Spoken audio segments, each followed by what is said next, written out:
महाराष्ट्र के deputy CM Devendra Fadnavis ने एक बार फिर से ऐसा दावा कर दिया है जिससे पूरे महाराष्ट्र में हड़कंप मच गया है। कुछ दिनों से पवार भाजपा के समर्थन में बयानबाजी कर रहे हैं, तो वहीं अजीत पवार और देवेंद्र फडणवीस की मुलाकात भी कुछ दिन पहले ही हुई थी, जिसके बाद से इस बात पर चर्चा हो रही है कि कुछ तो गड़बड़ चल रहा है।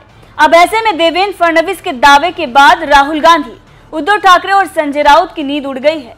राहुल गांधी तो दौड़े दौड़े महाराष्ट्र भी पहुंच गए हैं। दरअसल महाराष्ट्र के उप मुख्यमंत्री और भाजपा के दिग्गज नेता देवेंद्र फडणवीस ने एक मीडिया चैनल से बात करते हुए ये दावा कर दिया कि एनसीपी और कांग्रेस के कुछ विधायक हमारे संपर्क में हैं और जल्द ही वो भाजपा में शामिल हो सकते हैं। उप मुख्यमंत्री देवेंद्र फडणवीस ने मीडिया से बात करते हुए कहा कि हर चीज का एक समय होता है। राजनीति में कुछ लोग आपके साथ होते हैं तो कुछ आपके खिलाफ, लेकिन कुछ मुद्दे सिद्धांतों पर आधारित होते हैं, इसीलिए हर बात कहने का एक सही समय होता है। आपकी किसी के साथ नहीं बनती, इसीलिए आप बार बार ऐसी बातें नहीं कह सकते जो उन्हें असहज महसूस कराती हो। इसके साथ ही आगे बात करते हुए देवेंद्र फडणवीस ने कहा कि राजनीतिक संबंध अलग हैं और व्यक्तिगत संबंध अलग हैं। हमें हर दिन एक दूसरे का सामना करना पड़ता है। हालांकि महाराष्ट्र में स्थिति दक्षिण राज्य की तरह नहीं है। हम कट्टर दुश्मनी नहीं पालते। हम एक दूसरे के खिलाफ कितनी भी बातें करें, हमारे बीच मधुर संबंध हो सकते हैं। ऐसा लगता है कि बाकी आधे अधूरे सच बताने का समय आ गया है। जब वो समय आएगा मैं निश्चित रूप से बताऊंगा। दरअसल ये बातचीत पवार के बयान के बाद महाराष्ट्र के विपक्ष की भूमिका पर हो रही थी, जहां देवेंद्र फडणवीस ने पवार के बयान पर जवाब देते हुए कहा कि मुझे लगता है कि विपक्षी दलों में किसी मुद्दे पर एक राय नहीं है। विपक्ष द्वारा उठाए गए सभी मुद्दों को शरद पवार ने खारिज कर दिया है। यहां तक कि उद्धव ठाकरे की आलोचना करते हुए पवार ने तो यहां तक कह दिया कि फड़तूस जैसे शब्दों का इस्तेमाल नहीं करना चाहिए। विपक्ष गलत मुद्दों पर आगे बढ़ने की कोशिश कर रहा है।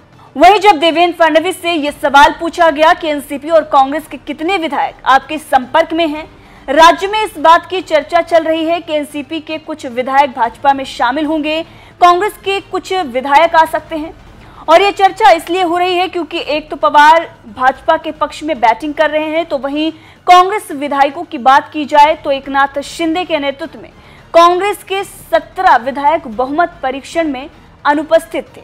अब इस पर जवाब देते हुए डिप्टी सीएम देवेंद्र फडणवीस ने यह कह दिया कि हम हमेशा एक दूसरे के संपर्क में रहते हैं। हम सत्ताधारी दल में काम करते हुए संबंध बनाते हैं। बहुत से लोग हमारे साथ उस जुड़ाव और भरोसे के कारण साथ आते हैं। पिछले 5 साल में कई विधायक आए, लिहाजा संपर्क में कई विधायक हैं और उनमें से कितने आ जाएंगे ये कह नहीं सकता, लेकिन विधायक संपर्क में हैं। इसके साथ ही इस मुद्दे पर बात करते हुए देवेंद्र फडणवीस ने यहाँ तक कह दिया कि संपर्कों को रिश्तों में बदलने का समय आ गया है। ये समय चुनाव से पहले आ गया। अब इसी बयान से महाविकास अघाड़ी हिल गई है कि क्या देवेंद्र फडणवीस के जिगरी यार अजीत पवार चुनाव से पहले अपने लाव लश्कर के साथ भाजपा के साथ चले जाएंगे और उद्धव ठाकरे, संजय राउत के साथ साथ राहुल गांधी को तगड़ा झटका दे देंगे।